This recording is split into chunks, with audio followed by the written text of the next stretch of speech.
സതീശനിസം എന്നൊരു സാധനത്തിനെ എസ്റ്റാബ്ലിഷ് ചെയ്യേണ്ടതാണുള്ള തീരുമാനം കോൺഗ്രസിലെ ചില നേതൃത്വത്തിനുണ്ട്. അപ്പോൾ കെ മുരളീധരൻ കൃത്യമായിട്ട് അത് പറഞ്ഞിട്ടുണ്ട്.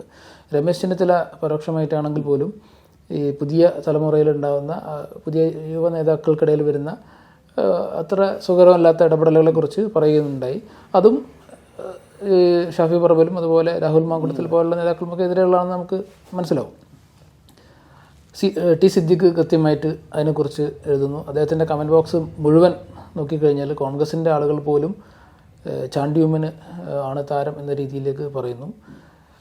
മാത്യു കുഴൽനാടൻ ഉൾപ്പെടെയുള്ള അങ്ങനെ ഒരു വിഭാഗം വേറൊരു ലെയർ ഉണ്ടാക്കിക്കൊണ്ടിരിക്കുകയാണ്. അപ്പം അപ്രസക്തനായി പോയി എന്ന് നമ്മൾ കരുതിയ ചാണ്ടി ഉമ്മൻ, അതായത് ചാണ്ടി ഉമ്മൻ വേറിട്ട വഴികളിലൂടെയൊക്കെയാണ് ഇപ്പം കഴിഞ്ഞ കുറച്ച് കാലം മാറി നടക്കുന്ന ഒരു രീതിയൊക്കെ ഉണ്ടായിരുന്നു. പക്ഷേ അദ്ദേഹം നിലമ്പൂർ വന്ന് അദ്ദേഹം കൃത്യമായിട്ട് കോൺഗ്രസിൻ്റെ ഒരു കോറിലേക്ക് വരുന്നൊരു ഇതുണ്ട്. അപ്പം ചാണ്ടി ഉമ്മനെ വെച്ചിട്ട് കോൺഗ്രസിൻ്റെ ഉള്ളിൽ പുതിയ നീക്കങ്ങൾ ആരംഭിച്ചോ?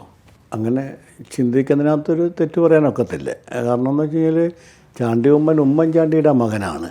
കോൺഗ്രസിനകത്ത് വളരെ വർഷങ്ങളോളം എ കെ ആൻ്റണിയുടെ പേരിലൊരു ഗ്രൂപ്പ് ഉണ്ടായിരുന്നെങ്കിലും ആ ഗ്രൂപ്പിനെ നിയന്ത്രിക്കുകയും ആ ഗ്രൂപ്പിനെ സ്വന്തം രീതിയിൽ മുമ്പോട്ട് കൊണ്ടുപോവുകയൊക്കെ ചെയ്തത് ഉമ്മൻചാണ്ടിയാണ്.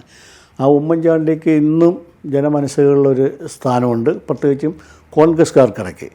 അപ്പോൾ ആ ഉമ്മൻചാണ്ടിയുടെ മകൻ എന്നുള്ള രീതിയിൽ ചാണ്ടി ഉമ്മനെ ജനങ്ങൾക്ക് കോൺഗ്രസ്സുകാർക്കിടയ്ക്ക് വലിയൊരു സ്വാധീനമുണ്ട്. അപ്പം ആ ചാണ്ടി ഉമ്മനെ മുൻപിൽ നിർത്തിക്കൊണ്ട് ഒരു മൂവ്മെൻറ്റ് നടത്തിയാൽ അതിനകത്തൊരു തെറ്റ് പറയാനൊക്കത്തില്ല. അത് അങ്ങനെ ഉണ്ടാവുന്നില്ല എന്നും പറയാനൊക്കത്തില്ല. അത് സ്വാഭാവികമാണ്.